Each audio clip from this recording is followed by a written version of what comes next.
All right, coming to you live Friday, just slightly before 5:30. We say we're gonna come to you at 5:30. Sometimes we're a little bit late. Today, I wanted to, keep you on your toes, be a little bit early. Hummus, thank you for being in here. He says hello, Ty and friends. And Hummus, we have got a very special guest for you today. Zach Merrill, an Ohio State fan, going to be coming and talking to us about some Ohio State football. Big move coming down for Ohio State and some coaching moves today. We're going to cover that. Before we get into all of this, everybody knows the drill. Drew, Zach, go ahead and introduce yourselves. I'll start with Drew, then go to Zach. Let the people know where they can find all of y'all's great content.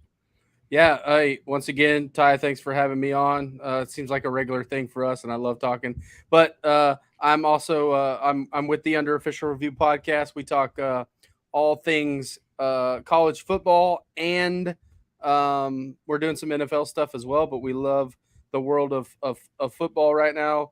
Obviously, our content heavy on the college football, but we talk about it across the board. And it's so good that Zach has decided to leave the building, but I'm sure he'll be back in just a second. But yeah, you can find us on Twitter, Facebook, Instagram, all that good stuff.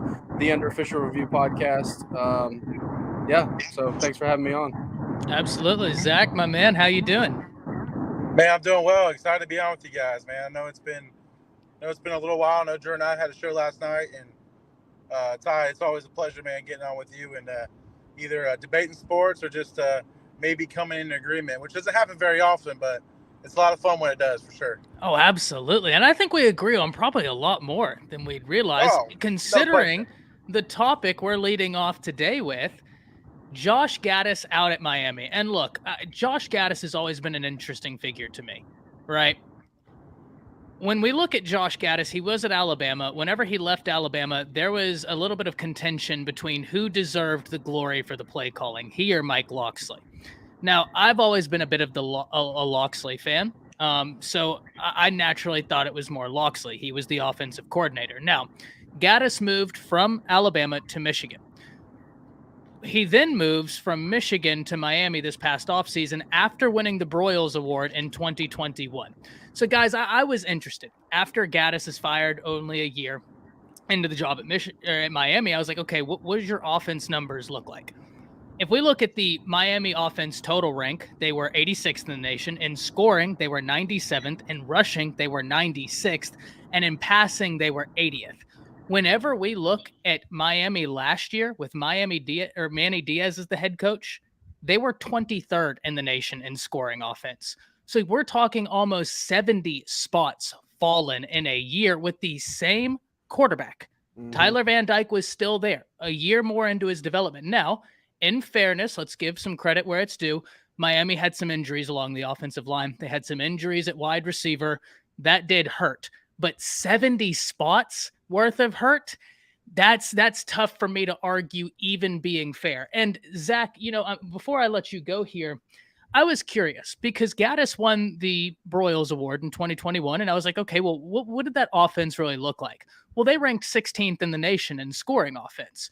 And I thought to myself, okay, well, what does it look like when he's not there? Well, they're 6th in the nation in scoring offense a year after he leaves. Now, once again, let's be as fair as we can, as objective as possible.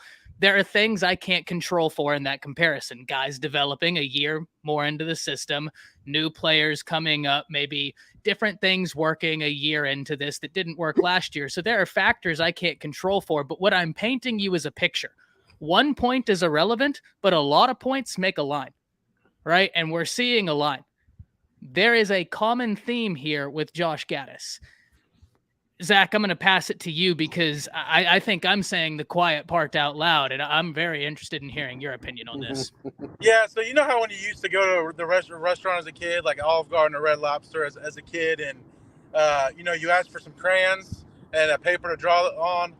That's what Josh Gaddis does with his offense. I mean, it's like him drawing a stick figure or lines on a piece of paper and drawing up an offense. Is exactly how Josh Gaddis is, and here's why.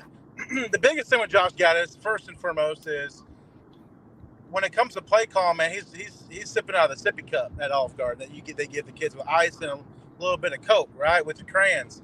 But when he was at Michigan last year, first off, he played in a conference. I mean, I was a Buckeye fan, right? I mean, the conference was pretty hot garbage last year, right? to be very honest with you. Ohio State had a horrific defense. So all they had to do was hand the ball off to Hassan Haskins or Blake Corum and run a little bit of play action. And, the defensively, Aiden Hutchinson and David Ajabo, they would pretty much just stop everybody, right? So it really wasn't that hard for him just to hand the ball off to Hassan Haskins and run 5 touchdowns against Ohio State, right? So for me, when he took that gig at Miami, everyone was expecting that Miami was going to transform. Mario Cristobal and Josh Gaddis have some history with, both kind of being at Alabama under Nick Saban at one point in time. But as far as, I think you can just tell the difference between the offense that Loxley runs and the offense that Gaddis runs, and you can figure out pretty daggum quick, who was really in charge of the offense at Alabama. So Josh Gaddis, in my opinion, is the most horrific offensive coordinator I think I've ever seen in the history of college football. And man, I don't even know who the heck wants to offer that guy a job. I mean, maybe he can get a job at Iowa, maybe, if Kirk Ferentz ever decided to fire his son. But other than that, man, I mean, if I were a high school athletic director, I wouldn't be looking for Josh Gaddis. So, like I said, I bring you the numbers, and they're not good. And I think the thing that's even more crazy to me, there was some talk, how much of it true, I don't know. If there's any Michigan fans that stopped through here, I'd love to hear from them, that he didn't leave Michigan under the best of circumstances. He didn't leave Bama under the best of circumstances. And now he's gone from Miami a year in. Once again, 1 point is meaningless. 1 point is irrelevant. Several points create a line. And when we start forming lines, we start connecting things, right? I'm not surprised at all to see Miami move on. When we look at Tyler Van Dyke as a freshman broke out, having 2,931 yards, 9.8 yards per attempt, 25 touchdowns to 6 interceptions. His sophomore season, the only thing that improved was his completion percentage, going up to 63.2%. However, his yards, abysmal. 1,835. Granted, he had some injuries, but we can then look to the yards per attempt where he was 2 yards under his freshman production, 7.3. And then we look to touchdowns to interceptions, 10 touchdowns to 5 interceptions. This guy was a shell of himself. And I'm sure everybody on this panel, whether you were a believer in Tyler Van Dyke going into his sophomore year or not, you were excited at the very least to see what he would do. Ty, he was supposed to be a Heisman hopeful to some people. Like, he was legitimately in that conversation. He was legitimately in the conversation of, what does it look like for him to be a future first-round pick at the quarterback position with his throwing arm and his athleticism. And, man, it's just embarrassing. I guess the question I have for you guys is, and I'll let the other guys touch up on it, but who was worse, Brandon Streeter or Josh Gaddis? That's a question. I'm likely to say... Man, the only reason I want to say Streeter is because Clemson was just in a better position, right? Yep. Like you had Clemson when they were built as opposed to Miami, who's still trying to build. Well, at least with Streeter, he has a little bit of excuse because this is his first time really being in that role. With Gaddis, he doesn't have an excuse. He's supposed to be a veteran play caller, all this other stuff. So I would lean more towards Gaddis because of his experience, supposed to be the big man on campus. Yeah, I would say Gaddis, but because I would give Streeter a little more of an out. Yeah. Chris, what did you think when you heard Josh Gaddis out at Miami? I definitely was surprised. I was like, whoa, like this late into it, like you might as well just go ahead and keep going with what you're doing. To answer his question, though, I would say, hey, I think Brandon Streeter probably was in a worse position because you had two five-star quarterbacks, former five-star quarterbacks that you could get the job done with. At times, look, this is what I'm going to say. I think where you see Michigan at offensively, I think that's a credit to Josh Gaddis. I don't think Josh Gaddis has been perfect, but I will say this. How much of an influence did Harbaugh have on that? I think that Harbaugh actually let him open some things up in his final year with Michigan. Going down there, I'm gonna be totally honest with you guys. It's maybe a hot take. Wasn't really a big fan of Tyler Van Dyke, or yeah, I thought that, hey, he's a above average quarterback, meaning that, hey, he's a good quarterback. Wasn't really buying into the hype because I need to see the weapons at the U. I need to see what are they surrounding him with. They've had so much fluctuation in that running back room that outside of Charleston Rambo, when's the last time they've had a wide receiver that you consider to be notable? And then the last thing that I would say is this right here. Going back to Brandon Streeter, my problem with him was simply it felt like Tony Elliott was still calling plays there at Clemson this year. And that's the reason why I would say Brandon Streeter probably was worse to me. Tony Elliott was at Virginia. Yeah. He wasn't at Clemson this year. Yeah, No, Tony I Elliott know. was it. Yeah, but I'm saying that it felt like watching him call gotcha. plays. He was just taking the copy and paste version. Yeah, Yeah, it felt like you were just watching Tony Elliott call plays all again. So that was my problem with cut the and paste. Yeah, because the sprint run or whatever that running play, delayed run, the little mesh run that they run, they were different. I mean, you see the formations and everything. It's still the same scheme, same family. It's in the same family group. And for me, I just never really been a fan. They just always had better athletes and better players. I mean, you can see those guys playing in the NFL right now. So, yeah. I think Eric, he made a good point. I think Clemson had weapons, Miami didn't. I think that was a good take there for sure. Clemson had weapons, Miami didn't. This is 100% true. But here's where I will disagree. Eric says Gaddis was not Miami's problem. Eric, you can't go from being a top 25 offense in college football to being the 97th offense in college football in 1 year with largely the same talent and me not point the finger at you. Mm-hmm. That's like you walking in with a broken arm and it's bent all the way to the right. You might still have, the flu, but your arm's broke. You know what I mean? Like you could still be sick. I don't know. We'll check that out, but your arm is broke and we need to fix that. I do agree with you, though, Eric. Miami hasn't been good, and I don't want it to sound like I'm trying to pin all of the problems on Gaddis because, to your point, they didn't have weapons. Restrepo was hurt. You asked to name a Miami wide receiver. He was supposed to be the guy there this year. It was Xavier Restrepo. Got injured very early on. Never continued. But I do very much well agree with you here that Clemson had weapons, Miami didn't, which is why whenever we're talking Streeter versus Gaddis, I will give Gaddis a little bit of a pass there because I do believe that. But Ty, here's the thing with Josh Gaddis. Miami, I mean, they couldn't stop a semi-truck from driving through the defense. So Miami had a lot more opportunities offensively to make it work than Clemson did. That's my perspective, right? So Miami had a lot more. I mean, I think you could probably look at the possessions, and I guarantee Miami had more possessions than Clemson. That's look. It's a great question because there are several different ways to look at it. The fact that we're having this conversation just proves the point we're all trying to drive home, though, right? Yeah. Like it wasn't working. Something needed to happen. Now, some other coaching news I want to get to. I want to let Zach take the floor here because Ohio State makes a move that if you're an Ohio State fan, you've got to be over the moon today. Today is a day of celebration. James Laurinaitis returning. Zach, floor is yours, man. I want to hear what you're thinking about this.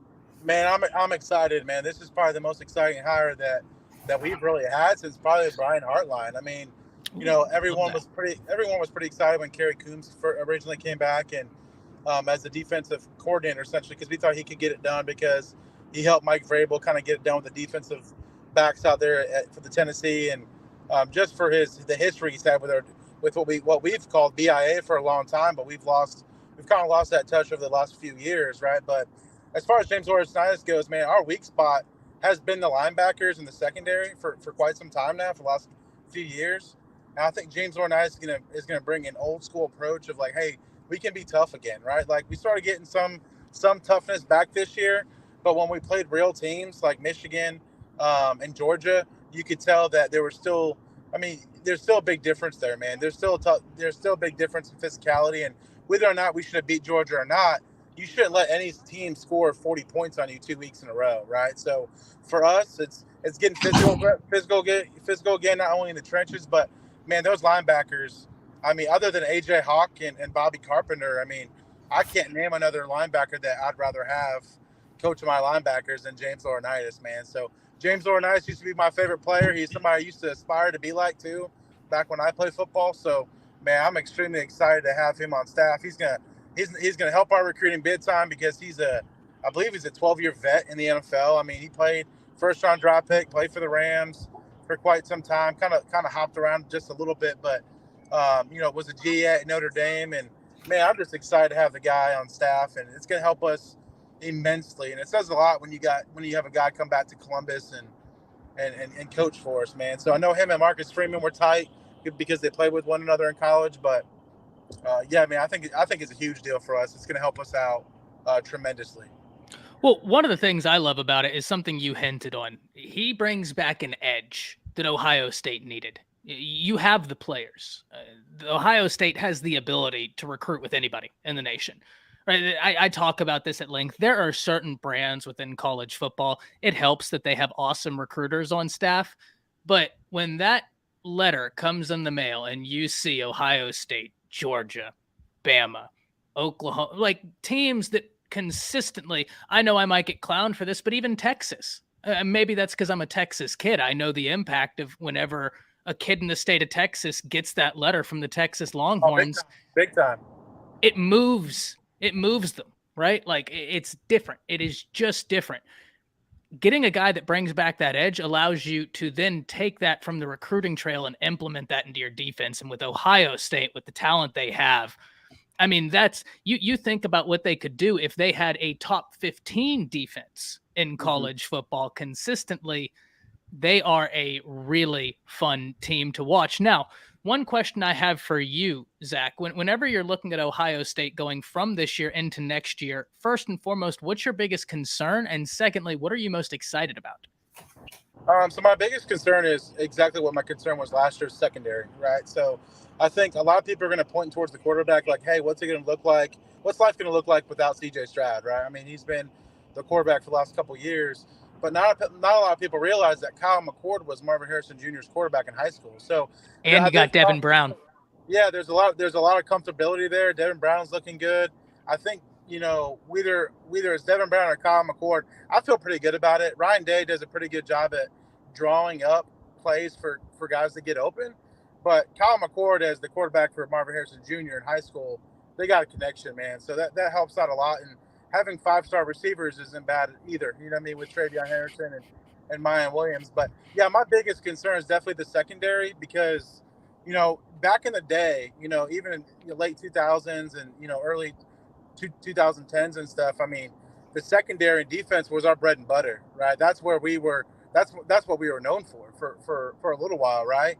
And then it started kind of becoming like our offense a little bit, right? So we started kind of looking like Oklahoma, for the past 2 years. Like we can score on everybody, back when, at Baker Mayfield and Kyler Murray, but can your secondary, can you have one-on-one coverage on the outside? And that's been proven that can't happen the last 2 years. So what can Ryan Day and what can the recruiters do and the defense do? What are you paying Jim Knowles for? $2 million for? That's what I was going to ask you. Are you sold on Jim Knowles right now? Man, I don't want to speak whether I'm not sold on him or not yet because he's had 1 year, and I think he developed us into a top 15 defense this year. And whether or not it was against quality competition or not, I think our tackling was better, our discipline was a little bit better. I think Jim Knowles, some of his play calling, like against Georgia when you're playing cover 0, when you're up 11 points with 8 minutes left, that's a little questionable. But man, you know what? I like what Jim Knowles is bringing with the fire to the table. So we'll see. This year is going to kind of tell the truth. Well, I was going to jump in and just say I don't really have that same concern because it's year 2 in that defense. And the thing about it is you got to go back to the other OSU and look at what they did. He did more with less. Now he has the actual talent behind that. So it took them 3 to 4 years. It took them to have all of those 26, 27-year-olds out there on defense, but those guys understood it. No doubt. Jim Knowles is a guy is a defensive coordinator, in my opinion, or just a person in general that will tell you there's a reason for my madness. There's a reason behind it. So Year 2, just like with Venables, I think that Drew and I can vouch for Venables on this. I think that when you see a lot of those cover zero packages and different things, it's going to make more sense because those defenses are working variables, working parts.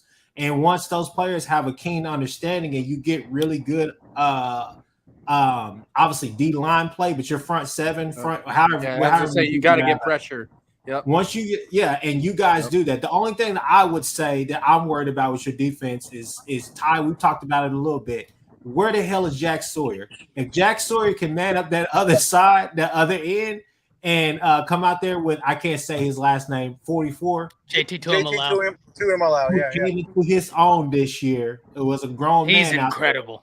If Jack Sawyer can shore up that other side, there's not going to be too many problems that you guys have with that secondary, because we all know a good D line or a great D line especially covers up a lot of problems. QB's not going to have time to throw it down the field. So I guess maybe I 100% agree with what you're saying, right? Maybe I worded it incorrectly. I mean, so for me, it's not necessarily Jim Knowles I'm worried about. It's more the fact that, like, I'm used to seeing Jeff Okudah or Marshawn Lattimore or Denzel Ward come out through the tunnel, and I don't think we have those guys. Yeah. Right? So I think that's more of my concern is I don't think we have an Eli Riggs or a DeMarco Helms or a Keely Ringo or someone of that stature, right? I just don't think we have those dudes that can do it. That's just my opinion. That's what I've seen.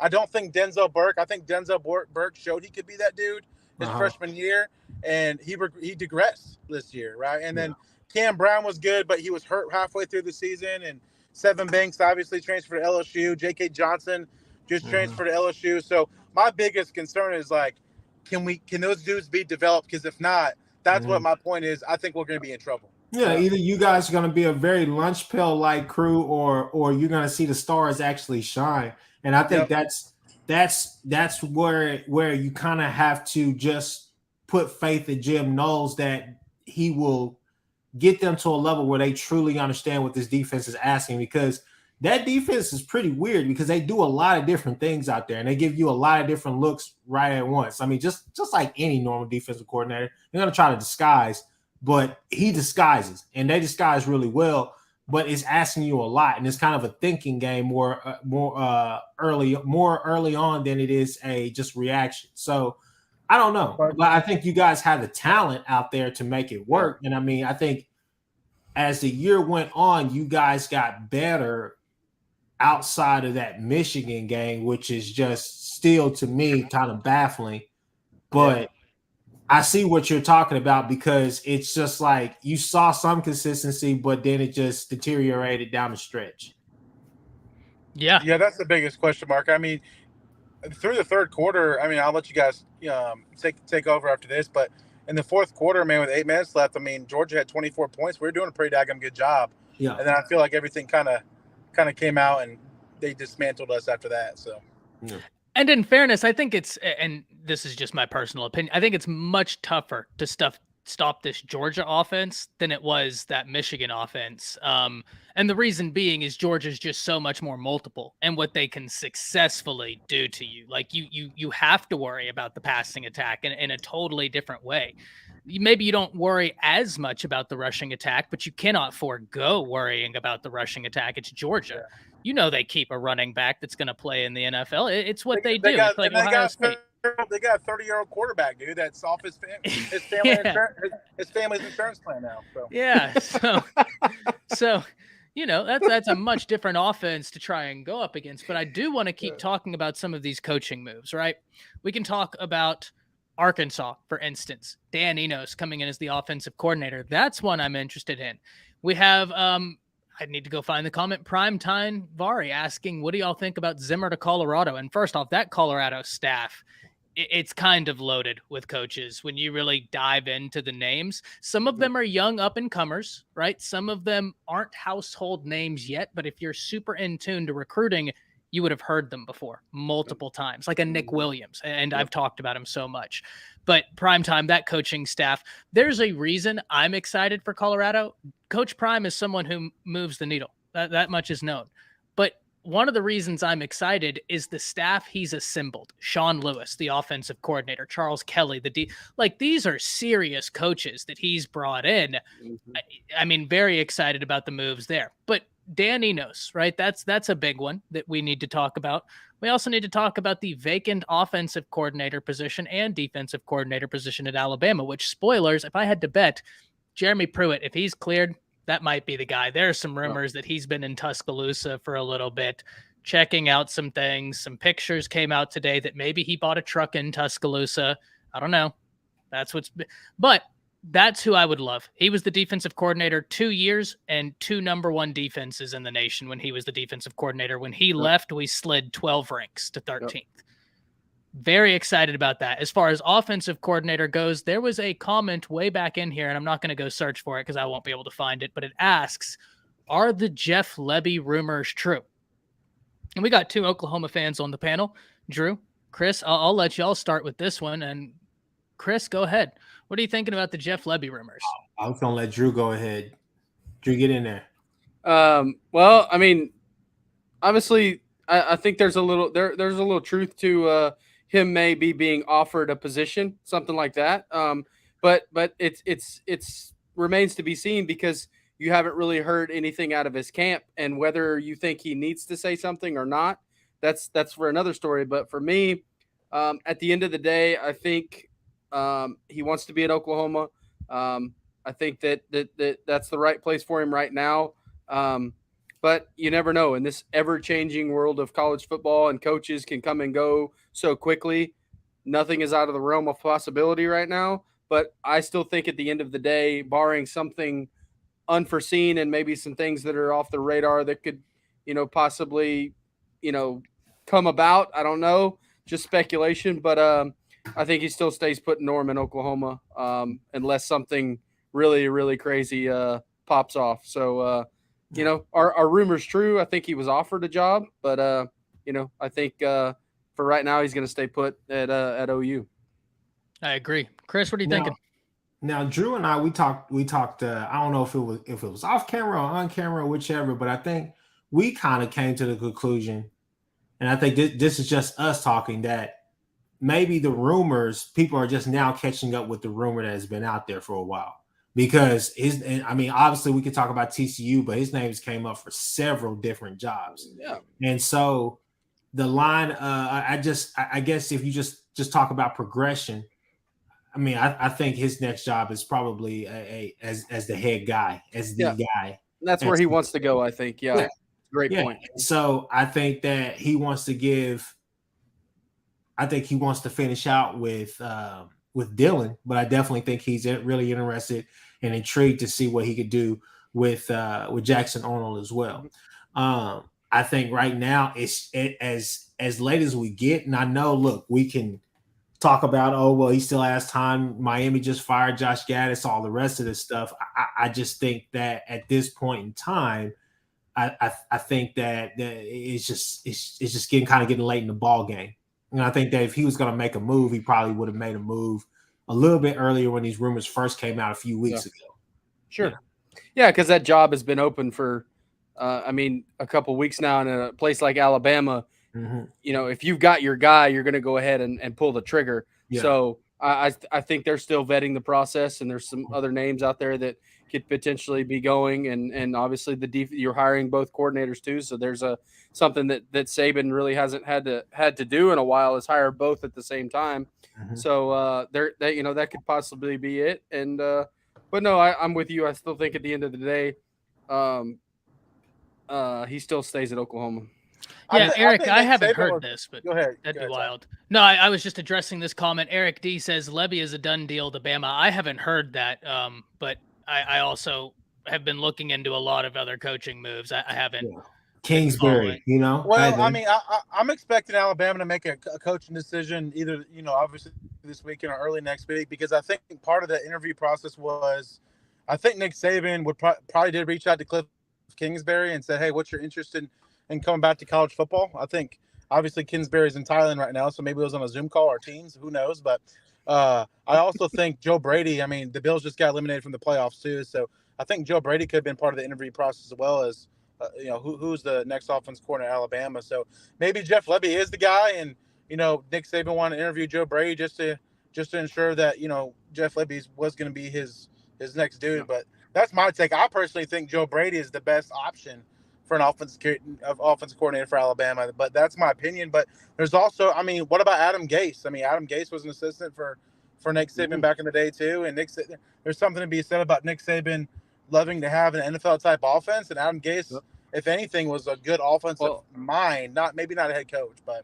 And I told Ty, I think on the last time I was on with him, I think Monday, he asked what a surprise hire would be, or somebody that kind of off the radar pick for an offensive coordinator. I said Byron Leftwich. So that's a name that you never know. You know what? I think I mentioned that to you too, didn't I? Maybe Byron Leftwich going to Bama. Yep. Yeah, that would be that'd be a kind of an off the radar surprise hire. The biggest thing for these offensive coordinators, though, is like in college is these guys going from the NFL to college is tough, because you go from having to work every single day in college to hey, I get a few months off during the year because I don't have to recruit kids continuously or go through strength and training programs because these guys are pros. But anyways, I think just going back to Jeff Lebby. Now, I think we all just say the name and all the rest of that stuff and taking a position, but I think we gloss over the fact of why he's even being heavily considered by Saban.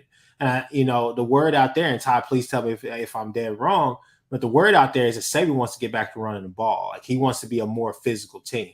And I know a lot of people are, just from everything that I've read and all the tea leaves, a lot of people love Levy's run scheme. They love his run game. They love his run calls. Just still some things left to be desired as far as the passing game. But it's because he's tutelage. He's like mentored by Lane. Yeah. That's a big reason why Bama is at least interested. But it is what it is. Like, that's going to be something to watch. Now, Eric, I am interested because you say Monday morning we'll have a very different conversation. Where are you hearing that it's a done deal? Because that'd just be something wild to see for sure.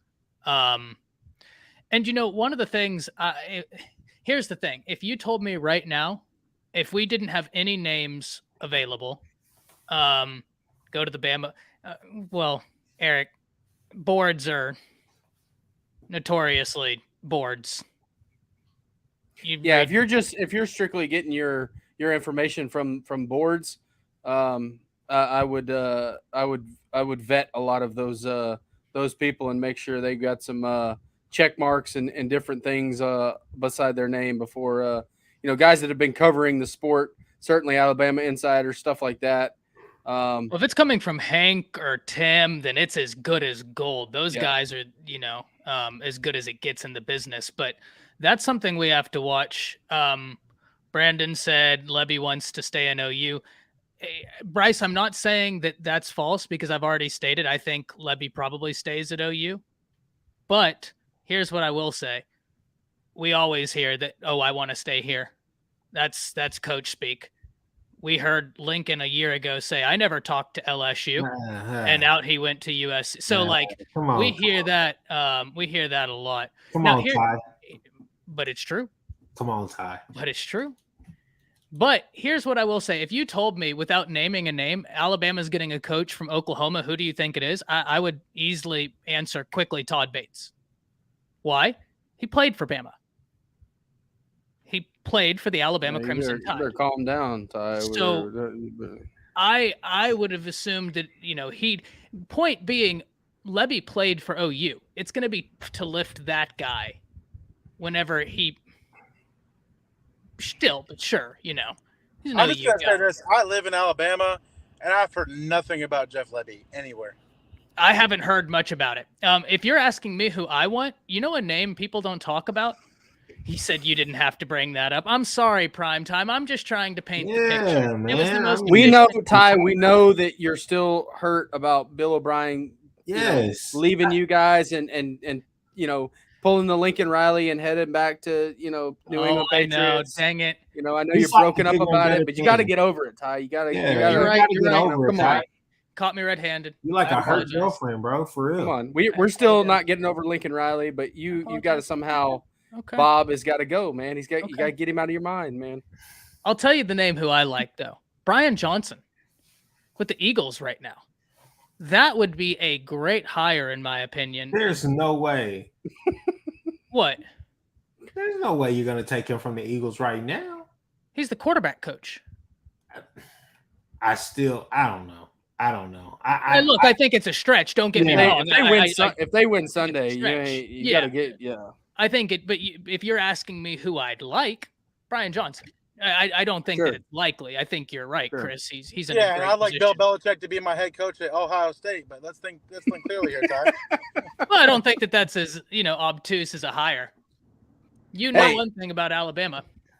Hey, well, Bill Belichick to Ohio State versus a quarterback coach coming to Alabama. I think one of them is a lot more realistic. Okay, yeah, you're right. I mean, you get my Matt. point. So. Matt. Well, hey, look, Bama is a team that had more NFL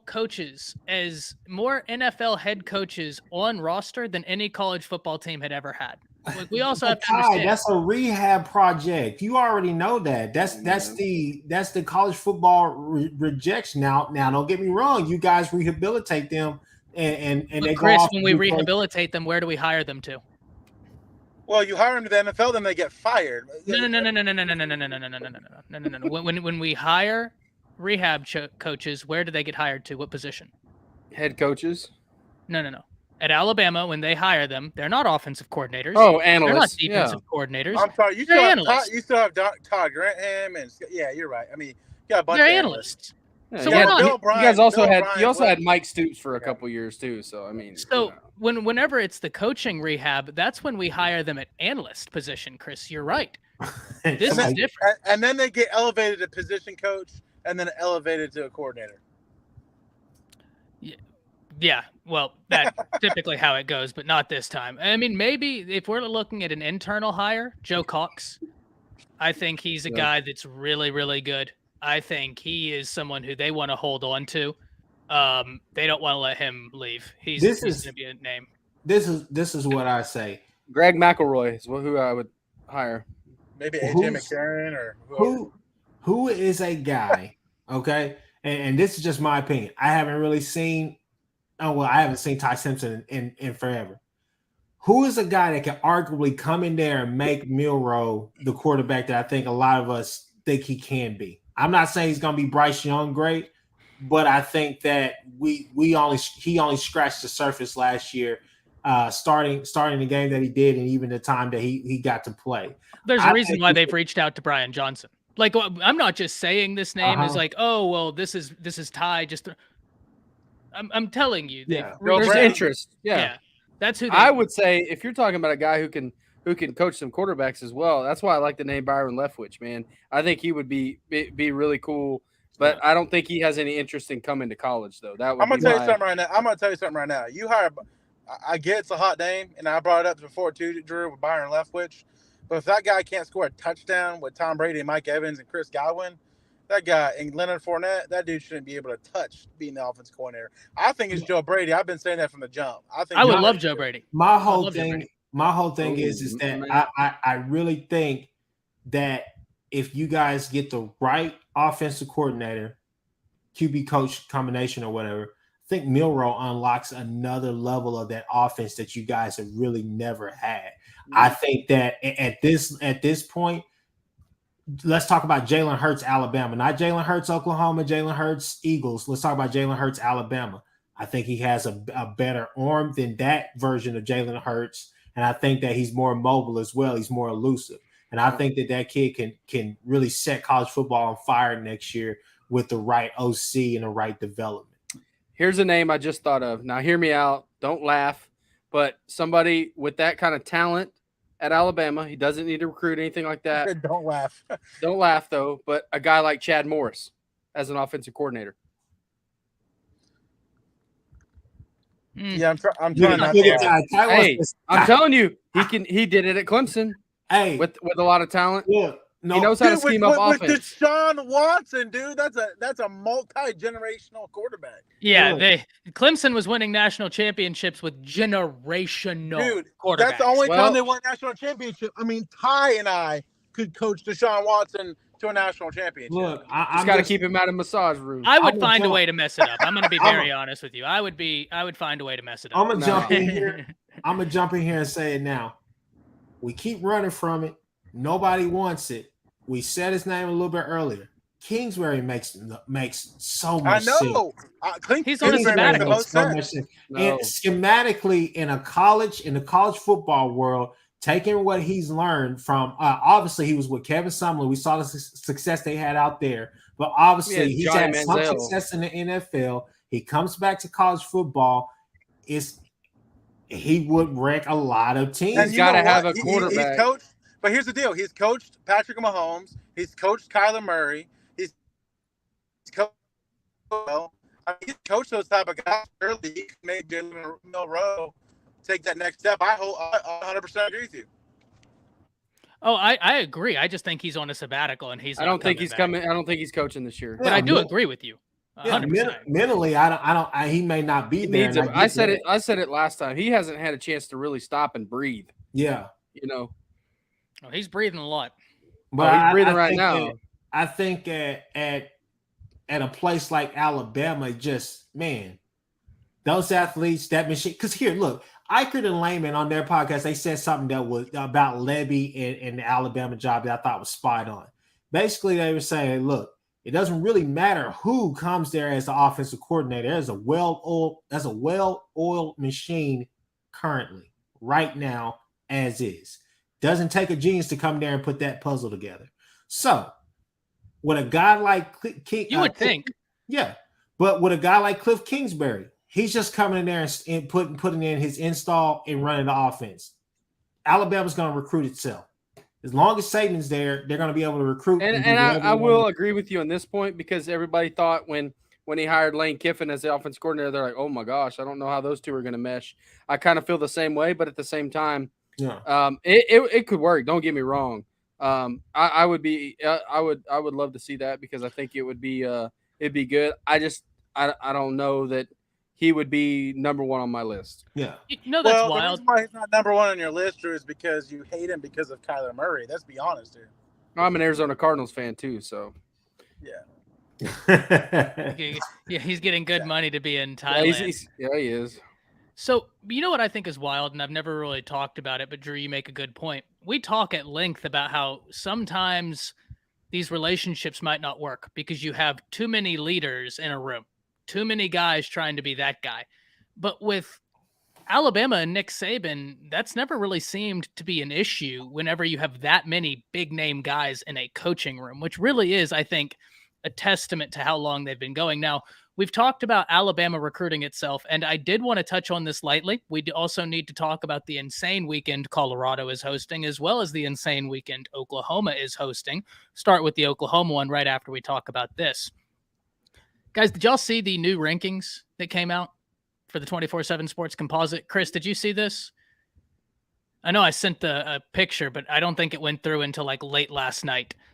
Basically, Alabama now has 9 5-stars in the class they're of at what, 2023. 327 composite or something like that. 327. I'm going to give you a quick rundown of this. They have 3 players rank inside the top 10. Yeah. They have 10 that are top 50. They have 14 that are top 100. 20 of the 28 are top 200.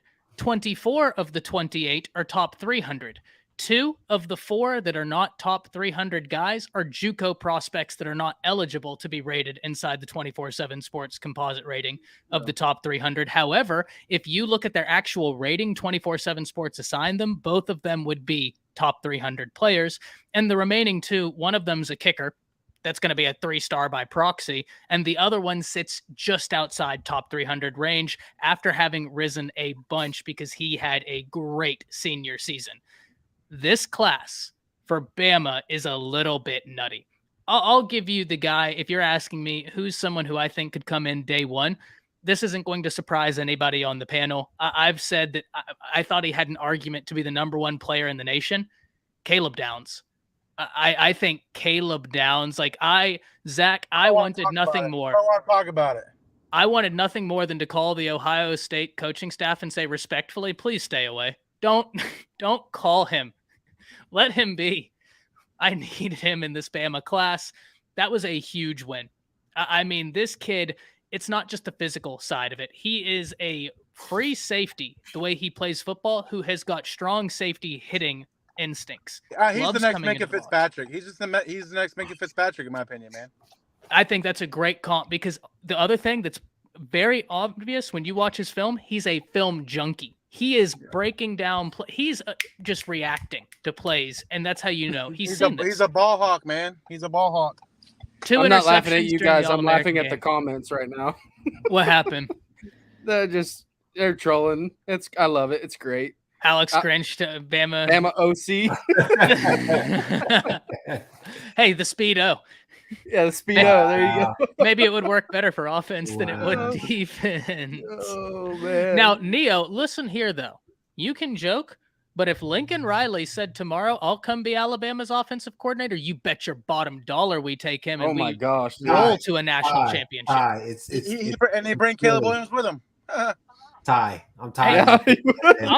I'm not the one that brought it up. They said it. He could I'm be just he could be saying, the first player to ever win a Heisman at 2 different schools. I'll graciously accept. If he wants to come be an offensive coordinator, come on. We Gosh, got it could you home. imagine that? And bring Jeez. Caleb Williams with you. I wouldn't look. How would you say no to that? Look, and I, in fairness, Zach, I do like what Alabama has down the pipe at quarterback. I probably can't sit here. I can't with the same confidence you could, saying like, oh, I look at my guys and I feel very confident. I think the upside is there, but I don't know that it's the same starting point that you're working with, like a Devin Brown, a Kyle McCord. Upside, fantastic in that Alabama quarterback room, but I really like the floor on your quarterbacks. I mean, those guys right now, I just think are so solid. That's why I'm not worried about it. But I think the other, go ahead. Hopefully we can get Dylan Raiola back, but we'll see.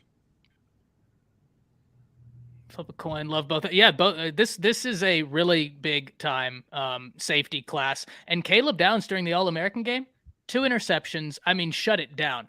I'll tell you the other name before we move on. Keon Keeley. Oh. Guys, he's scary. Did y'all see what he did? Zach, I'm so sorry to say this to you. Who's y'all's tackle? It was the number 1 tackle y'all got? Oh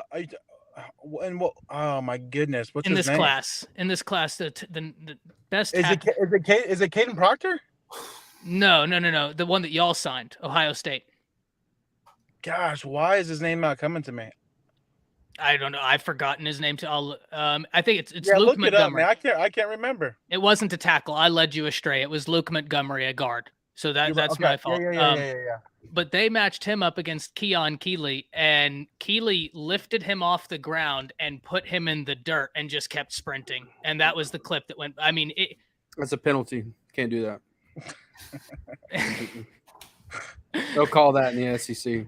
They'll call that. You're darn right they will. Uh-huh. So insane class for Alabama. We hear that, the Tide's reign may be ending and all things must come to an end, but it's much harder to come to an end. I think that's just PG talking. So you just, Let me ask you this, Ty. Does Nick Saban coach until he falls over on his desk in the Tuscaloosa, or is he gonna ever retire? How's that gonna work? I don't know.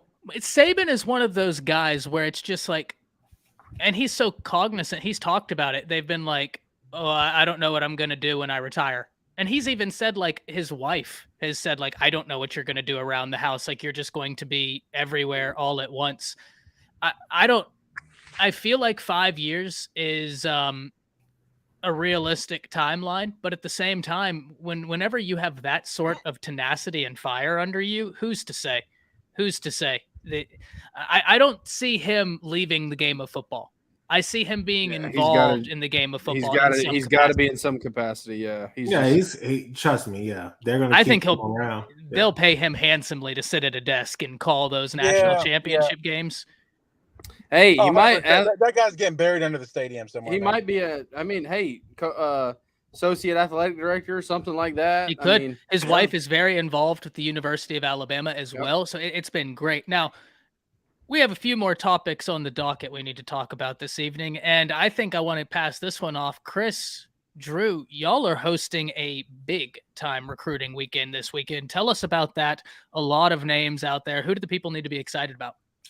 Hey, let me start this off. Let me just ask a question to Drew real quick. Are you sold on Hawkins, or yes or no? I am not. I am not sold on Michael Hawkins. And we could go at length about that or whatever it is, but I I've talked to a few people and kind of watched some of his film, and then obviously I know he played the game he played against Geyer this year. I know they have a lot of playmakers over there, but if you're going to be a highly talented quarterback and doing some stuff, you got to make some things happen against really good opponents, because next level you're going to go face more guys like that. Mm-hmm. And I don't know if he has that. He has a lot of talent. Don't get me wrong. I'm not saying he's a complete, trash can at quarterback, but I just don't think that he doesn't have that that some of these other guys, like a Jackson Arnold, like Nico, like, some of these guys that we're seeing coming out in this year's class. So this year's class is wild. Yeah, and that's a tough comparison. So don't get me wrong. There's a handful of guys that are just unbelievable. And so for me, I don't think he has that, oh wow, like jump off the page kind of talent. Yeah, he can run, use his legs and do some things like that, but I'm not as sold as some people are. So no, and I just wanted what to ask thinking, that question because Chris? Look, I'm still undecided as far as how I feel about it. I know my uncle's been in my ear about that, just saying like I think he's a better athlete than he is a quarterback. I would agree with Unc. Yeah, so that's just kind of one thing that I've heard, and I wanted to hear what Drew had to say, because that kid is well, as of now, he's on target or on pace to commit to make his commitment on the 31st. Yeah, I think he's talented. Don't get me wrong. Ceiling is. Yeah, he's got a but I don't know if he's what we need when you think about typical quarterbacks at Oklahoma. Can I break in real quick here? Because this, yeah. I think, proves a really powerful point. Drew, you and I have talked about it a lot. Hawkins, like, I don't want to, but there are certain quarterbacks we see every year where you look at them play football and you're like, your ceiling, it's so evident what your ceiling is. I mean, you get with trainers, you're going to be a guy. But unfortunately, at the high school ranks, a lot of these coaches, their jobs is to win football games. Like, don't get me wrong, sending kids to the next level to go play college football, that's amazing. But their jobs are to win football games. And a lot of the times when you have a quarterback like Hawkins, you might be able to develop him into a better passer, but what if that costs you 2 games because you're trying to teach him how to read defenses? Whereas if you just let him go be Superman, you don't lose any games. And you run shop through playoffs. You run shop through everything. We've seen this time and time again. And that's why some of these guys will come, sit a year, sit 2 years. People think, oh, are they done? Then they come out of the woodworks and they're fantastic quarterbacks. No, they're not done. They just needed to really hone in the skills they already have. That's my little spiel. Let me ask you this. Do you guys think that he reminds you a lot of like an Anthony Richardson or a Dorian Thompson? I would. Dorian Thompson. That's a great Words those out two of my right mouth. there. Yeah, those two pretty good comparisons right there, Zach. DTR. DTR. I mean, I think Ty hit it on the head. I think Ty hit it on the head's like, do you probably not as good as passer as DTR, but that remains to be seen. Well, like I said, I think Ty hit it on the head. I mean, DTR. I mean, you're going to lose a couple games with him, man. I mean, because his athleticism's there, but he maybe have a hard time reading defenses and maybe really pushing the ball down the field. So I think, if you pick somebody up like him, I mean, are you going to keep losing a couple games a year, or do you want to go get your quarterback? But then again, the studded quarterbacks haven't necessarily got it done for OU either, right? So like maybe he does fit the script a little bit because maybe he's able to change up the way the offense is a little bit, right? But I mean, we're used to Jalen Hurts or Kyler Murray or Baker Mayfield, but Anyways. Well, I think you still, at the end of the day, no matter who you have playing quarterback, you still got to keep doing what Venables and that staff is doing and put a premium on defense. You've got to be able to play solid defense, especially going into the SEC, because what we did in the Big 12, that pardon my French, but that shit ain't going to work in the SEC. Yeah. Like, we've got to have a pass rush, we've got to have supreme D-line play. And a secondary that can cover. We were talking about cover zero and guys that can play on islands and in space. You have to have that in the SEC to Brent Venables is going to get that. Venables is going to get that, no question. He's going to be able to recruit that. I mean, he's developed that ever since he's been when he was at Clemson and even when he was at OU way back when. So I'm not worried about that at all. It's just trying to get that offense back to maybe the elite level Oklahoma offense that they were once before. Maybe even, hey, you know what? Maybe we can be a little bit better than Clemson was and maybe still win a couple national championships. Yeah, I mean, that's like, hey, we just talked. That's on Levy. Levy has to really grow up from this year, and that's the hope. But no, I just wanted to ask that question about the Hawkins kid because, like I said, there's some mixed reviews out there about him. Yep. You get a guy like that though, kind of has that Caleb Williams appeal to a lot of other recruits. The Devin Mitchell kid. I think that's the tight end that plays with him at Allen. Yeah, I mean, obviously, I think that's Georgia's race to lose with that one, but at the same time, of course, it is. Yeah, he's from Georgia, but that's all they need is another tight end. Yeah. The rich get richer. God bless America. But just some of the other names or whatever that you see that are coming here. I mean, guys that look, we can't miss on these guys. The David Stones of the world. You can't miss with those guys, especially those state kids. And you're talking about the junior day that's coming up for Oklahoma. Yeah, some big names coming. Yeah. So talk to us about David Stone. Don't you guys feel like you owe it to Michael Hawkins a little bit, just due to the fact? I mean, his dad played there, right? I mean, yeah. It's kind of like, does he like Ty's mentioned earlier about James Laurinaitis? Does he bring some fire back to Oklahoma? Because when his dad was there, I mean, you guys were winning games, right? I mean. Does he bring some of that fire to OU and have that passion? Like, hey, this is what I was born in, man. This is my blood, Yeah, I mean, he could. I'm not saying the guy. So by no means am I saying he's trash, but I'm not as high on him as other people just by watching this film. I'm not saying he can't get in and develop and totally be. Well, you're also spoiled. I also wasn't high on Sam Bradford coming out of high school when I played against him. So if that goes to show you anything, I don't know nothing. So you're also spoiled. You're used to your 5-star guys. You know what I mean? Like y'all are used to getting.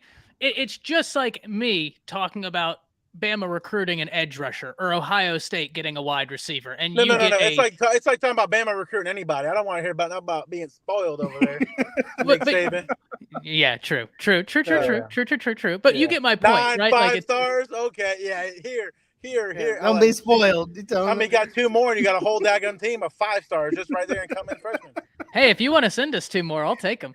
Come on, dude. Leave some for all of us, man. Yeah, come on. No. I'm surprised you didn't take Peyton Bowen and Jackson Arnold. Did y'all hear the quote? There's a big high school coach in Alabama. I don't know where from, but they were talking and they said they feel like Saban recruits harder now than he did 20 years ago. And I was like, that's terrifying. You want to know why, Ty? You want to know why he's recruiting so hard right now? Because David Pollock, you looked right at David Pollock during the national championship game. And if eyes David could kill. Pollock said that Georgia has now cemented themselves above Alabama. And Nick Saban looked at him like he was about to punch him in the mouth. Old man strong. Not to be old man strong coming out. Y'all ever seen Elf? Oh, yeah. You know that scene where Will Ferrell is in there with the guy who ends up playing Tyrion Lannister, and he's like, "Oh my God, he's a little elf," and he goes, "If you call me elf one more time," yep. And then he's an angry little elf. Chicken. That was almost Nick Saban flying over the table. Chicken, you're right, buddy.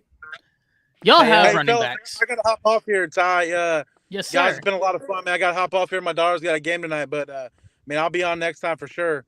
Absolutely, go man. Bucks, baby, go Bucks. Good. Glad to have you on. Anytime you want to come back, open invitation. And I need to get you back on. I need to start breaking into more Ohio State football content. So I'm going to be hitting you up a lot more. Let's talk, man. All right, brother. We'll talk to y'all later. All right, man. Thank you for hopping on. Peace. See you, brother. So one of the things I want to know, who's the biggest name y'all are expecting this weekend? Who's the guy that it's like, if we could exit with this name, we feel great? And two, what's going on with David Stone? Well, I'll give you A lot of smoke with MSU there. Go ahead, Chris. I was just gonna say, obviously, David Stone, William, the Winery kid, and KJ Bolden. I think those are three. Yeah, those are three that pop out to me. As far as the whole Michigan State smoke and all the rest of that, look, I think that he's gonna play it out, and rightfully so. He should take every visit. He should take every trip, do everything he wants. But I think that when you hear him in the Twitter spaces, I listened to him in the Twitter space. I mean, he talks about those other programs like, yeah, man, I got strong ties, strong connections, this and that. But when he talks about OU, it's we. Yeah, we got to just do this. Yeah, I was on campus. Yeah, I love those guys. Yeah, man, me and Grayson Halton and all of them, blah, blah, blah. It's like he's there, but just not there physically. Yep. And so his body language, everything about him is saying OU, like he wants to do this with OU. And he expresses, I mean, from time to time, how confident he is in his staff and how competent they are.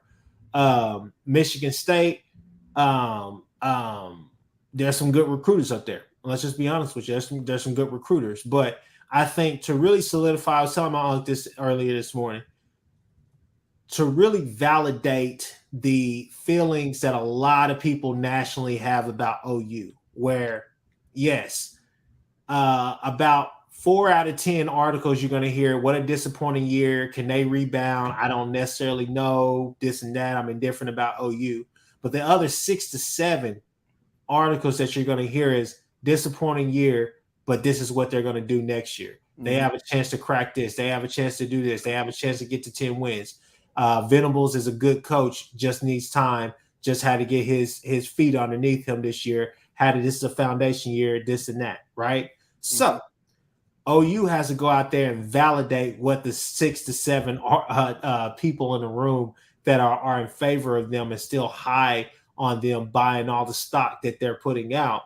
They're going to have to go out there and make good on that. I'm not saying that you have to go out there and win 10 games, but you have to show progression in this next year to actually be able to go ahead and sew up these kids, because Michigan State, let's just be real, Ty, Michigan State is not really good.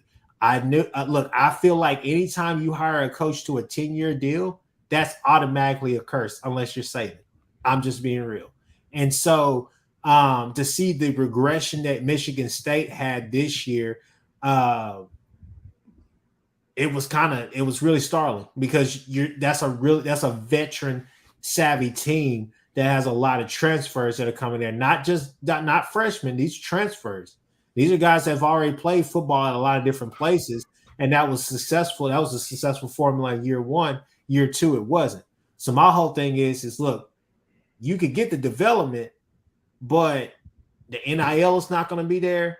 And I don't think that you're going to get the same type of development you would get here at OU. So I think OU needs to go and do their job this year, win more games than just 6 games, look good doing it, and show that promise with some of these other kids that you're going to see out there, the Trace Ford, the Borthroyds, guys like that, that you're going to see out there. That defensive line has to come to life.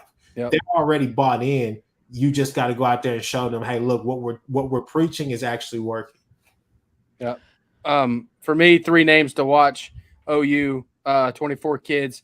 Talking about D-line, Dominic McKinley, kid out of Louisiana, 6'5", 290, big interior D lineman.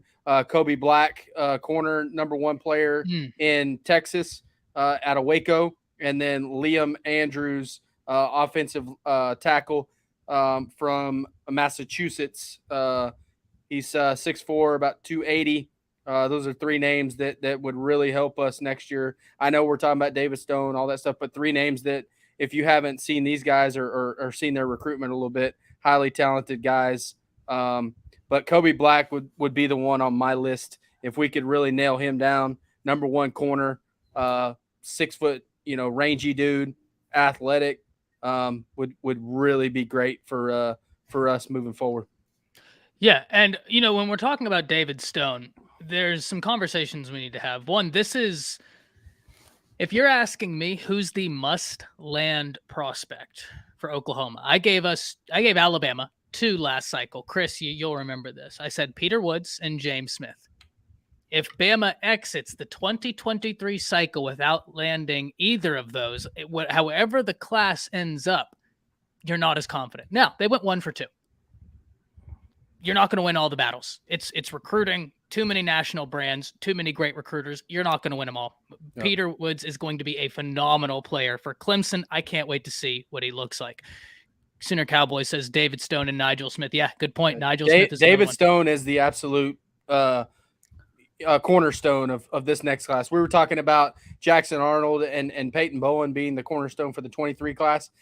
David Stone, not only can but he could springboard us into a hell of a D-line class next year. And here's the thing. This is why he has got to stay with Oklahoma. Because the only other school right now and granted it's early, but the big school right now you're hearing any other smoke with is Michigan State. Mm-hmm. If at the end of this, and this is a big if, so I want it to be heard, if at the end of this, Michigan State wins this battle, guys, they would have won the battle when their defensive line coach, the main guy recruiting Stone, Marco Coleman, left mid-process to Georgia Tech. That's not a good look. Yeah. No. So this is why he is as must land as, and you got Todd Bates. I know there's some people who said, oh, well, Todd Bates didn't have the greatest results on the trail year 1. He was also recruiting against institutions like Alabama for Jordan Renaud, Georgia, right? And these recruits are sitting there looking and they're saying, okay, well, Bama puts guys in the league every other year in the first round at the defensive line. We know who Todd Bates is, but Oklahoma has not done that. We want to see it. Yeah. Well, and at the same time, you have to look at his track record of what he did at Clemson. You can't just put it into a snapshot and say, oh, he got to OU 1 year and they just got their foot in the door by the time they had to go out and try to gather this 22 class back up, and they did a heck of a job getting a top 10 class. Heck of a job. And then you started seeing we lost out on Hicks and a couple other guys. Jordan Renaud is another one that you said too. And Colton Vosick, all those good, but we also got PJ Adebaro. We still had a heck of a job on the D line there. Got some transfers in, so it's not all lost. But yeah, you wanted to get those guys like a DJ Hicks and some of those guys. But the more time he has to start building these relationships, the better it is for Oklahoma, because that's what he does. That's what him and Miguel Chavis pride themselves on, is building those relationships and really cultivating that. And so it's that is huge. I agree with both of you guys about David Stone. We have to land him in the 24 class. And don't get me wrong, we need the interior, but I think that we're not appreciating the job that they did on the exterior. You know? 100%. 100%. The edges. That they did a pretty damn good job shoring that up. With some solid rentals, 1-year rentals, and then also going out there and getting some the kids that you did, the PJ Adebaro kid, mix that in with a second year with a sophomore, hopefully bigger version of R. Mason Thomas as well. Yep. And then also, let's not sleep on the Taylor Wynn kid. Yep. That's another kid to be on the lookout for. We're talking. I see T.A. Cunningham, and I love that. But you're looking at Taylor Wynn, and you're saying a 6'6" guy that can dip, that can play finesse, that can play rough as well. Great technique, too. Yeah, great technique. And so we can't sleep. We can't just sleep on the job. Well, and then you've got these guys that are already in the program. Grayson Holton and Ethan Downs, and some of these guys that are going to mature and continue to get better. I mean, it's not like they're just not there anymore and they're not going to produce. Coming back was huge. Isaiah Coe, huge. Yeah, him and Ford and those guys. And then obviously, the big question is Deshaun McCullough. Is he going to play edge? Is he going to play outside? Stuff like that. And it's we're starting to build that depth and just keep adding pieces in each of these classes. And it pays dividends, especially when you're talking about going in the SEC and possibly 25, even 24. With these guys, and you're starting to build that. It takes time. Rome wasn't built in a day. And that's my thing about this 24 class. This 24 class could be historic. If we had PG on here, PG could tell you all the names, all the rest of that. I'm not worried about building connections. I'm not worried about putting in the work to get these kids. Only concern that I have is can we validate their reason for wanting to come to OU? Got to see the product on the field. Got to see the product on the field. Yep. And I think there was somebody asked a question over here. What is an improvement for Venables in year 2? And I'm just going to say it. I think bottom line, 9 wins. 9 wins, absolutely. 8 wins. That's cool. That's I agree. 9. How many did you lose by a thin margin? How many games did you lose by 7 points? And this is crazy to say. There we go. This is crazy to say, but we could have very easily been a 10-win team this year. Maybe, yeah. But point being, however many games you lost by 1 score, add a decent percentage of them onto your end year this year, and that's how many you should be. No less than 8 wins next year at the least, very least. I agree. I agree completely. Now, we got some Texas fans asking about what they can do along the defensive front, talking about Colin Simmons, talking about Hilton, Gillum, or not, you're Sooner Cowboy. I'm so sorry. You're talking about people in Oklahoma, but y'all are talking about who y'all can get. And Texas, guys, y'all have Bo Davis. Yeah, solid. You got Bo Davis. And not only that, whenever you start talking about PK and the way he recruits, we have to understand something, guys. So you have Bo Davis for your interior, guys, which is going to be that's a tough pitch to say no to. You look at the body of work he has with Alabama. You look at the body of work he has in the NFL. You look at the body of work he has, period. That is a hell of a coach. Hell of a coach. But then PK is great with the edge guys, your Jack and X linebackers. Mm-hmm. So already you're getting a hell of a recruiting pitch in your front 7 from those 2 guys right there. Now, no doubt PK is going to be involved with everybody else, but you get the point I'm laying down here. If they isolated PK, he'd be all in on those edge guys, the Jack and X position. Outside of that, you have Gary Patterson still on payroll. I get he's not an on-field coach. You don't think that matters? Come on. If I was a recruit, that would matter. It matters. Definitely matters. Yep. Texas. Oh, and then another name to throw out there, and easy name, and I think he'll be in the boat regardless. As another corner that could be good for us is obviously Eli Bowen. So Eli Bowen would be a good one. Be a good one for sure. But Texas, I mean, look, your recruiting class this cycle comes in at number 3, and we've talked about it before. Where do you want to start? Whether you agree with where Arch Manning is rated or not, like, we can even take out the Arch Manning conversation and look at the rest of this recruiting class, and it is a unbelievable recruiting class. So, you'll have people debate you solely on the Arch Manning point. This is a solid class. Yeah, and the question has never been can Texas get the talent? They've always gotten the talent, and they've gotten a lot of talent in the skill positions. I think the difference in what Texas has been able to do is in the trenches, offensive and defensive line, linebackers, huge for Texas because they didn't necessarily put a premium during Charlie Strong and during Tom Herman's time of going out and getting offensive and defensive linemen. They're doing that right now. Well, one of my because favorite they're additions. Building towards the SEC, and they know that they're going to have to be strong up front in order to do that. I can tell you a lot of names I love in this recruiting class for Texas. I got to watch Jonte Cook live at a 7-on-7. I got to talk to him. That dude's an animal. The kid is wild. I watched him straight up tell DBs what route he was fixing to hit them with and still break their ankles, running the exact route he told them and still snapping. And these are DBs who are going to be playing college football.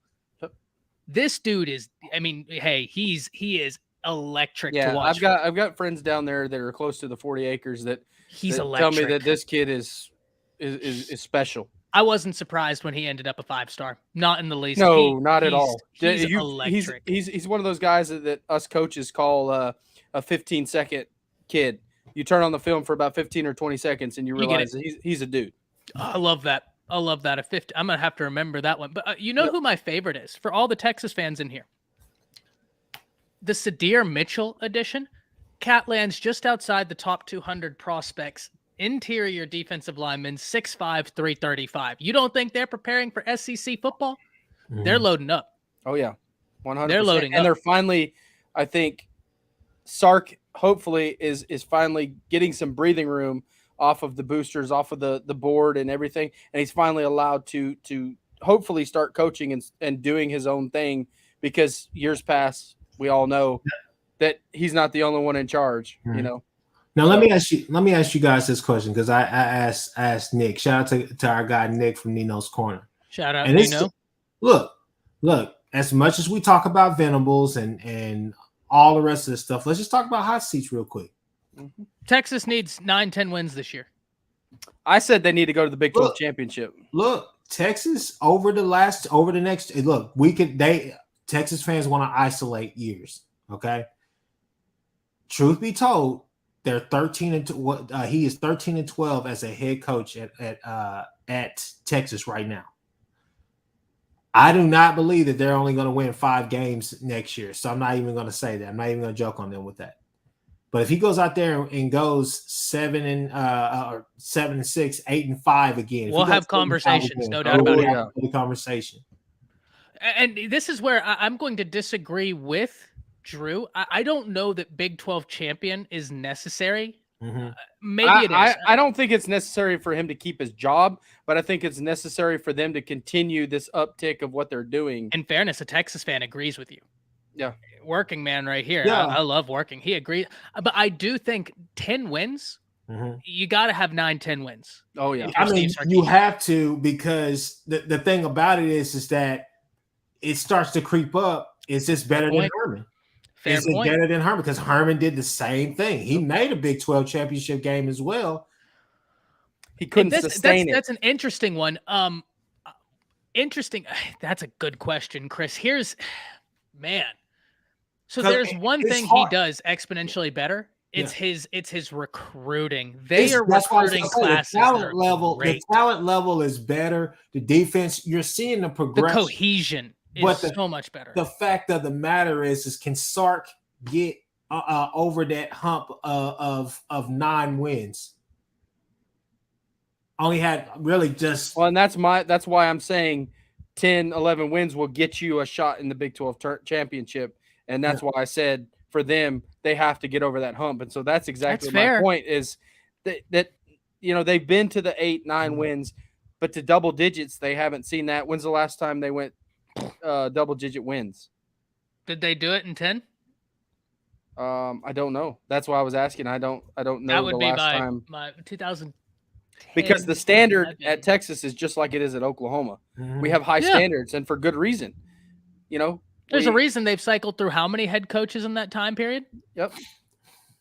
Teams that are complacent don't do that. Now, look, we can joke about how it's come to this point. Part of that is justified. Part of that, it's the nature of being sports, but they have a standard. Austin. Last 10 was 2009. Austin's comment that's going to tell you a lot about your team early on in the season. Yep. Before we move on to some Colorado, I want to some comments. John Bailey says, if they don't win the Big 12 this year, is it a failure? I don't think so. No. If they go out there and win 10 games and lose the Big 12, I'll be like, hey. I think that's a big step forward. I'll say this about Texas. Here's the thing to answer his question directly, and I'm just going to be totally frank with you. People expect you guys to be good. They don't expect you to win a championship. Yep. Some do, but I think that's more in 2023. Yeah. Yes, that's more in-house. Nobody expects you to go out there and win, because the thing about it is that we can make fun of OU all we want, and look, we'll take it because we have to. We weren't up to par this year. We didn't meet the expectation that we set for this team this year.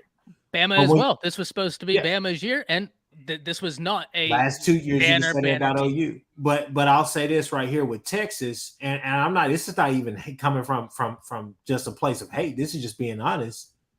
Nobody expects you to go out there and win a Big 12 championship next year. Not because you guys don't have the talent, but because we see it's the same story every year. It is great recruiting class, some development here, some development there, but still not the consistency you want to see. And the thing about it is that for me, there's 2 things that has to happen for Texas to actually be better. One, it can't all be on Sark. Quinn Ewers is going to have to go out there and win some games for you. And then 2, Two, I just feel like there are some things that you got that Texas is going to have to do on both sides of the ball to fill some of those holes. As great as they think Jonathan Brooks is, and this offensive line could be better than it was this past season, Bijan is not going to be there breaking 3 tackles in the backfield and taking it 60, 70 yards. Yep. And I just got done with my film study on the Bama-Texas game. And one of the things I wrote down is, and Chris, you'll know, I've off camera, on camera, I think debate's a strong word, but I've pushed back on this saying, hey, I love the kid they just got. I love the Brooks kid on their roster. But I even wrote in the film study, it's going to be real hard to replace Bijan, what he does for you. And here's a hot take from an OU fan. Oh, it is going to be difficult. I don't care how talented Anthony Hill could possibly be. Demarion Overshown meant a lot to that Texas defense. Not only was he the best player on the defense, but he was also the glue piece as well. And that's rare to get your guy who is the glue piece, who's also your best player on that side of the ball. So you have to wonder what it's going to go, because they even themselves tell you, like, hey, we got some question marks at linebacker. We have talent there. We got some question marks. But I think experience matters. Yes, I think Overshown meant a lot to that defense. And honestly, I thought he was one of the more underrated players in the Big 12 last year, maybe even the nation. Yep. I think that, I mean, you can say this about any player, but in the right system, like if he went to that Legion of Boom up there back when they were going up there in Seattle, I think he would have fit really, not because he's a guy that has a lot of intangibles, and I think he can play all over the field. I'm not saying line him up as safety, but I think he has that type of talent to be able to go out there, and he's like you say, a lunch bell type guy. He comes to work, man. And Matt, that was a great point that you just brought up, Captain. Heart and soul of that defense. That's going to be a tough guy to replace as well, too. Very tough. And Austin, I've never quite understood why Keelan Robinson transferred from Alabama to Texas. You were set to be the number 2 guy on Alabama, and you transfer to Texas, and you were set to be number 2 because you knew the system. You were the only guy there outside of the guy who was set to be number 1 that knew the system. And you transferred to Texas, where you're getting less looks than you did at Alabama. I've never understood that.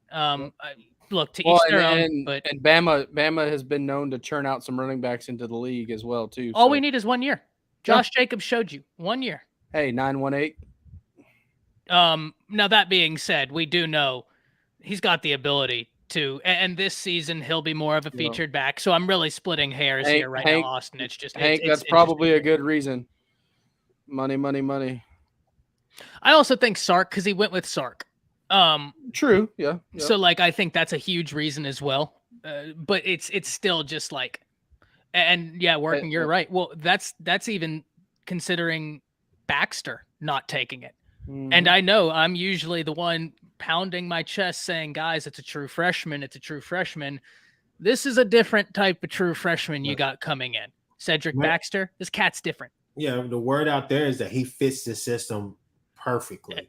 Chris, he dude could go anywhere in the nation and fit the system. Like he is good. He's good. Real good. Real good. Real good. Now, last topic I wanted to cover tonight. Guys, I don't know if y'all checked it. Colorado? Okay, so today I want to paint y'all the picture. I sat down today going to make my content, right?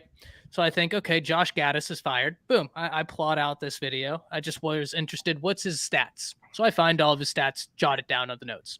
Okay, after that, I look. Bama's class is re-ranked. I just open up 24/7 Sports, go down the list. We talk about all the Bama players. My next video is talking about Colorado's recruiting weekend this weekend. And my theory and what I wanted to do was go on Twitter, find all the guys visiting, and just run through the list. I stopped when I hit 40 players visiting Colorado this weekend. And I was like, I'm going to be on this video for hours, and nobody wants to listen to that. So I picked a few players that I thought were guys that you needed to know. And we're going to talk about some of them tonight. But what's interesting to note, guys, is if we're looking at the big name headlining it, you have a Ryan Wingo, 5-star wide receiver. And we can say, he's falling to Tennessee. Prime already has a 5-star wide receiver in the class of 2025. And we've seen these guys, they might commit to Tennessee, but can you stop Coach Prime from getting him at the end? All he needs is the pitch. That's something we've learned. All he needs is the pitch. Yep. He moves the needle. All he needs is a pitch. If he gets the pitch, stuff happens. Go ahead. Wingo's a kid from St. Louis, right? Yes, very good. Yeah, he's Wow. good. Here's my only thing is that Prime is going to talk a hell of a game. It's going to be like Nick Saban, where it's going to be extremely hard to turn away. And he went out there and got Sean Lewis. I think the offense is going to be really good. The only thing is this right here. Can he get that quarterback, a cornerstone quarterback, to come there and legitimately or realistically sit maybe 1 or 2 years behind Shedeur? That's the only thing, because a lot of these kids are going to turn around and say, okay, I get it. I know it. I love the offense. I love the feel here, the atmosphere. This is me. It feels like me. I'm not going to have to change myself. I can be me, who I want to be. But how I'm going to get my stats, how I'm going to get my clips to try to go on to the next level. And that's something that I know. Shout out again. I was talking to my uncle. He brought up the point. He said, hey, man, he said, I heard something about that Rashada kid in Colorado. But he's saying, if you're the Rashada kid, why the hell would you go to Colorado and sit behind Shedeur for maybe a year or two? Yep. Well, here's the thing, too, is if Shedeur struggles and doesn't have the best of a year, is Deion going to pull the trigger on his own kid? That's a fair question. Yeah. I'm just saying, as a coach, you have to think about that. And I think he would, but that's are you going to have a guy like Chris just said, a guy there to, you're going to pitch this kid? Where do you pitch it him? Exactly, Chris. I like the point. No, and I think what we're saying is that if you're a Colorado recruiter and you're recruiting that position, you're the quarterback's coach for them. They send you out there to go and talk to the quarterback. Ty, we get what you're saying, but Drew and I, that's going to be our pitch against you, because we're going to say, hey, look, wide receiver. Are you going to be willing to give me a shot if the starting quarterback, whoever that is, it being Deion's son? And okay, so Chris, who are you acting? Whatever university you're acting as. So I'm going to go through some of the top quarterbacks right now, in the class. I'm just typing this one down. So if we look, Jaden Rashada comes in at number 7 per the 24/7 Sports Composite. If we look at quarterbacks in front of him that will be playing this year, 2. Maybe. Dante Moore, Nico, EMI Elieva. Arch Manning is the number 1 player in the nation. He's going to sit behind Quinn Ewers. Jackson Arnold is the number 4 quarterback in the nation, a top 10 player in the nation. He's going to sit behind a guy that went to Group of 5 out of high school. Wasn't a Power 5 quarterback, a Group of 5 quarterback.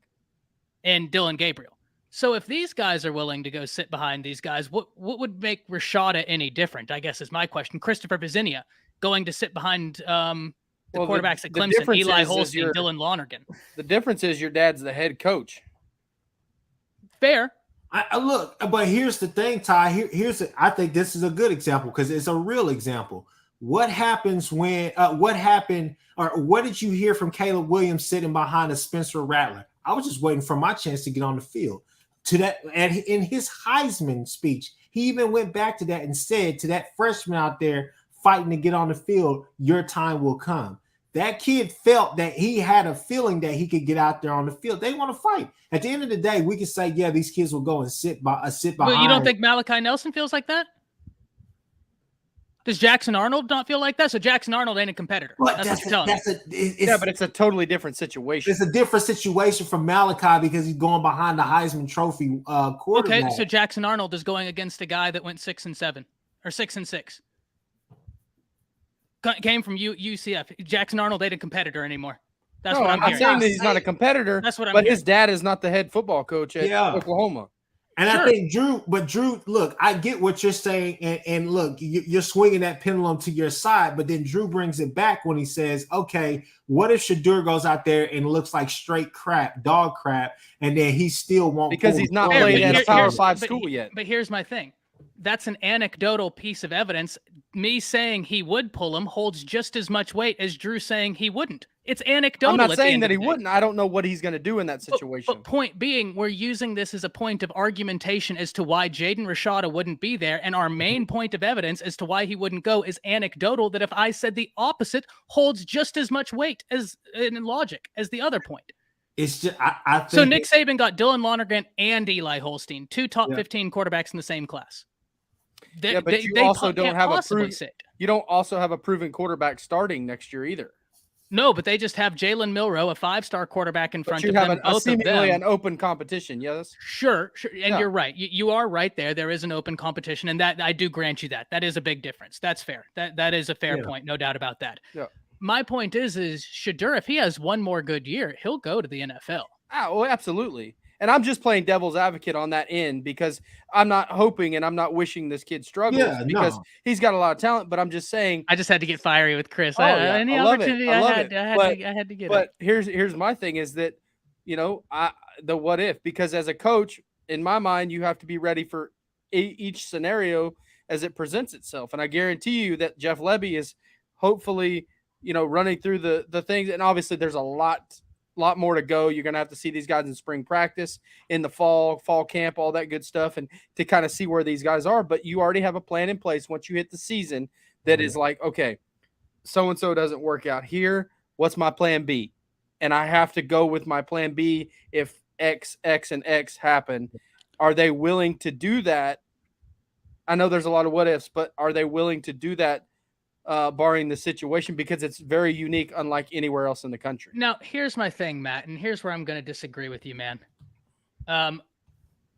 Let me pull up the offensive stats for the Colorado Buffaloes, because I think people are reading into this comment. I'll give you 1 in 10. There's your stats. Well, no, I think that people are reading into the comment whenever he's like, there's your quarterback. He was talking, there's your quarterback relative to the guys Colorado had on roster. Shedeur Sanders himself threw for more yards than every quarterback on Colorado's roster combined last season. So he was saying, there's your starter compared to the guys you currently have here. I think that if you brought in, first off, guys, Coach Prime understands competition. He understands the nature of competition. So us thinking that a Hall of Famer that was a pro football player, a pro baseball player, doesn't understand the nuances of competition is almost a fallacy to what he's done his whole life. Absolutely. Which is embrace competition. No, I know he understands the but I disagree with this open competition. Yep. Like, I think it would be an open competition. If Jaden Rashada came in there and he was head over heels better, I think it would be Jaden Rashada. I don't know, because I think look, let's throw in another anecdotal scenario for you, Ty. What happens if Shedeur gets hurt? He gets a mild, like a high ankle sprain. He has to set out 2 games. Jalen Rashada comes in there. I mean, he lights the world on fire. Is he still looking over his shoulder and Shedeur comes back and takes his position back, or what happens? There'll be a competition. And this is I can see where Ty's point is. My thing is going to be during the spring, especially coming up. Is it going to be a true quarterback competition, or is it going to be like what he said in his opening press conference at Colorado? My quarterback is on his way. But like I said, I think we're reading way too much into that. He's talking about my quarterback is compared to the guys already. Sure, and that's for people to debate. What does he mean in that situation? That's fair. A lot of people are saying, oh, well, he's talking about his son. Maybe not necessarily. So it's going to be, for me, obviously, I'm going to watch the spring and see how that plays out. But for me, I'm with Chris. There's some question marks there, as far as, are you gonna be able to pull that trigger when when that happens? Matt, throwing a true freshman into a game and a team that just won 11 games the previous year can be a terrible idea. So the results of your previous season are irregardless to throwing a true freshman in. you could be coming off of a national championship and you don't want a true freshman to go in there. If they're not ready, they're not ready. Yeah. Yep. But this is what I do find interesting, though. I that is the one area we have to see. Who is going to be the backup quarterback? But I just think that whenever we look around the nation and we see guys who are the number 2 quarterbacks in the nation, number 3 quarterbacks in the nation, who are going to be willing to sit, I think Jaden Rashada would be as well. I just do. Malachi Nelson, Arch Manning, like, yeah. I just do. It's a win-win all around for him. Yeah, if you can, anytime you can build depth and competitive depth, always a good thing, no matter what position, no matter what school you're at. And, you know, hopefully Colorado is on to that and going to do that. But, hey, that's a question we don't know. I mean, I'd love to see him go off, but it's a different animal when you're stepping up levels, whether it's high school to college, group of 5 to Power 5, you know, HBC to Power 5. And he certainly has the intangibles and the talent to do it. And I'd love to see it because it would help Colorado out so much and alleviate some of these question marks that we've been talking about hypothetically. Yeah, Brandon's saying he pulled both of his safeties. One of his was his son when the other wasn't playing well at JSU. So he's already showed he's willing to pull his child. This is what I point, though. This man understands competition. He understands what it takes. And I don't think that he's going to be willing to compromise his job as a head coach because, yes, those are his sons. But the one thing Coach Prime does so well, I mean, he does a lot well.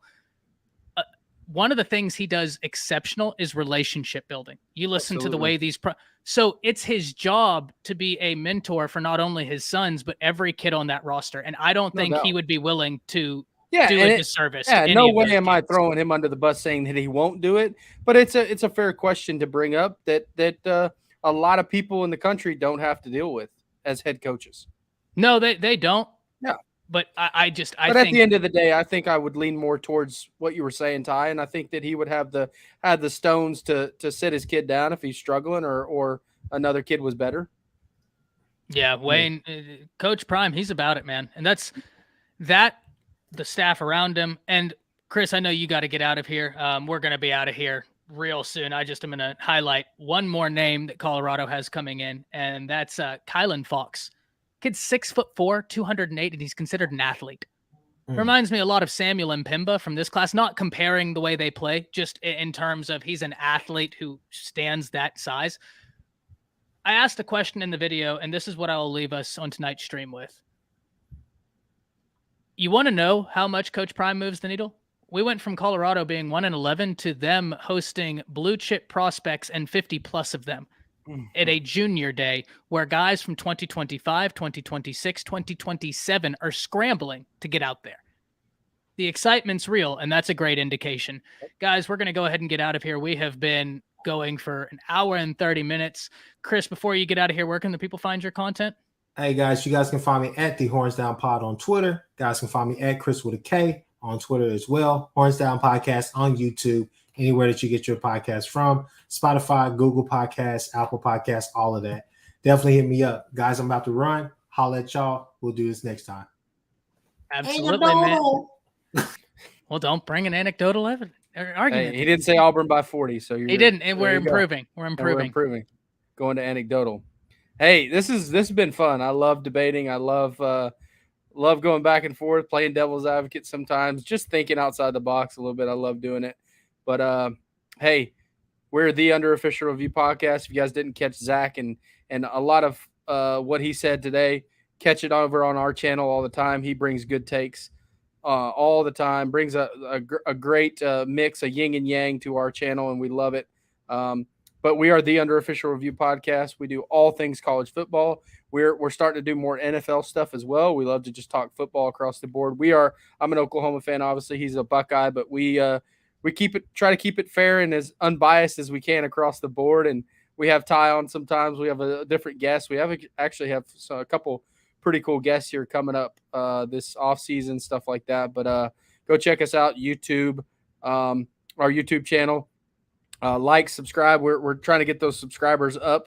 We're a relatively new channel, but Twitter, Facebook, Instagram, and then our audio stuff is on Apple and Spotify. But go check us out. Just search the Under Official Review Podcast, and you'll find us. Yeah, guys, go after you leave here. Go check that out. Subscribe to their channel. Great content coming out over there, and I'm going to be on there very soon. But that's it for this evening, guys. Enjoy your weekend. Enjoy whatever it is you're going to be doing. I was so sad that there's not another UFC pay-per-view this weekend because last weekend was amazing. 2 great games coming up, NFC, AFC championship games. If you guys are betting people, go over on our channel. We got a special promo from Prize Picks. Go check that out. I'll give you a code over there on our channel. I won't tell you it here. I'll make you go to our channel and get that. There you go. But you can double your deposit and go get that. So Prize Picks, they're a sponsor of ours, and then the Fanboys Sports, and then Winning Edge Sports Network. So a lot of fun stuff coming up. Awesome, man. Well, thank you all for tuning in. Enjoy your weekend, and we'll see you on Monday. That's it. See ya.